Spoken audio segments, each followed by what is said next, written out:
آیت کا مطلب یہ ہے، اور جو بالکل اس آیت سے ہی نکل کر آ رہا ہے، وہ یہ کہ تم جو ارادہ کرتے ہو نا، وہ اسی لیے کرتے ہو چونکہ اللہ نے ارادہ کیا ہے کہ تم ارادہ کرو.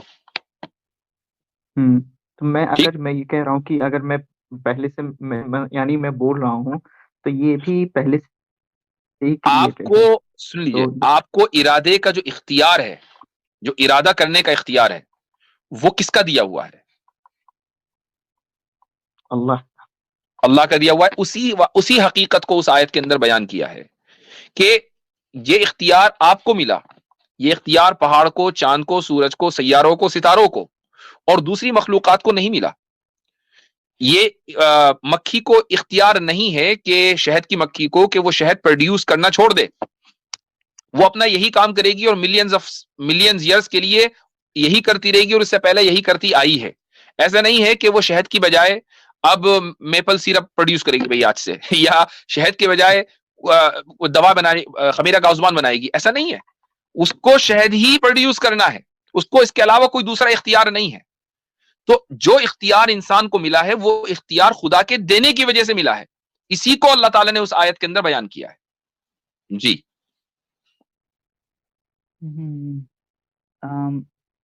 ورس نمبر اس سے پہلے کی آیت میں، ورس نمبر 29 میں، جس میں آتا ہے کہ کون سی سورت کہہ رہے تھے indeed آپ؟ کون سی سورت کہہ رہے تھے آپ؟ سورۃ الانسان. سورۃ الانسان سورت الانسان. ہاں جی 29 میں آتا ہے کہ indeed this is a reminder so he who wills may take heed to his Lord away. ٹھیک ہے. ان هذه تذکرہ فمن شاء اتخذ الى ربه سبیلا. پھر اور اس میں فری ول کی بات کی جا رہی ہے. ٹھیک ہے. اور جیسے میں نے ابھی کہا کہ you do not will accept that Allah wills, اس میں ڈیٹرمنزم کی بات کی جا رہی ہے. تو یہ دونوں آپس میں ٹکرا نہیں رہی ہیں؟ بالکل نہیں. ان هذه تذکرہ فمن شاء اتخذ الى ربه سبیلا، یہ ایک ریمائنڈر ہے. جو چاہے وہ اس ریمائنڈر کو اختیار کر لے. آگے اللہ تعالیٰ کہہ رہا ہے کہ وما تشاؤون، اور تم جو کچھ بھی اختیار کرتے ہو وہ اس لیے کرتے ہو چونکہ اللہ نے چاہا کہ تم اختیار کرو. اللہ نے تمہاری یعنی یہ دوسری آیت پہلی آیت کو کنفرم کر رہی ہے. پہلی آیت میں اگر یہ کہا کہ جو چاہے وہ اس راستے کو اختیار کر لے. اب ایک آدمی یہ پوچھے، سوال کوئی کر سکتا ہے کہ کیا مجھے اختیار کرنے کا آپشن ہے یا نہیں، یا میں جانوروں کی طرح ہوں جن کو کوئی فریڈم آف جن کو فری چوائس نہیں ہے. تو اللہ تعالیٰ نے اس کو اسرٹ کیا کہ نہیں، تمہیں اختیار کرنے کا آپشن ہے اور ریجیکٹ کرنے کا بھی آپشن ہے.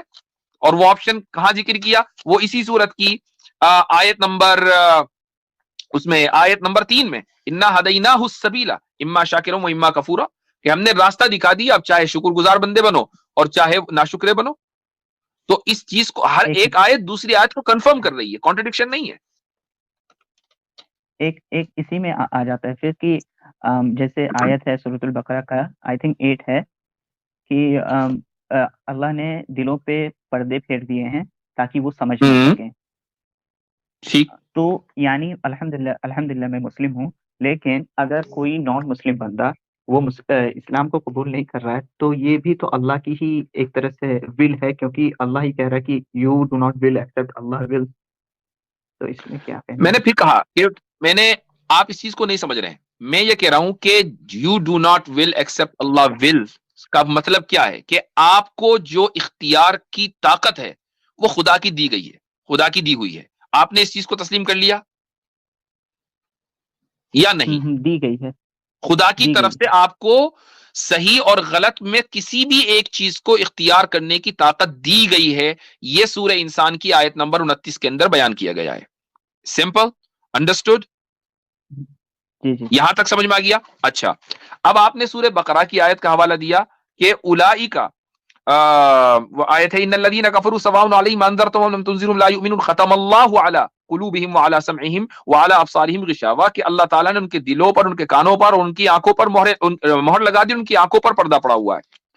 اب چاہے آپ ان کو ڈرائیں یا نہ ڈرائیں، یہ ہدایت لانے والے نہیں ہیں. اس آیت کا مطلب کیا ہے کہ وہ کون لوگ ہیں کہ جن کی آنکھوں کے اوپر پردہ ہے، جن کے دلوں کے اوپر مہر ہے، ان کا کوئی نہ کوئی جرم تو ہوگا نا، ایسا کوئی نہ کوئی انہوں نے کام کیا ہوگا کہ جس کی وجہ سے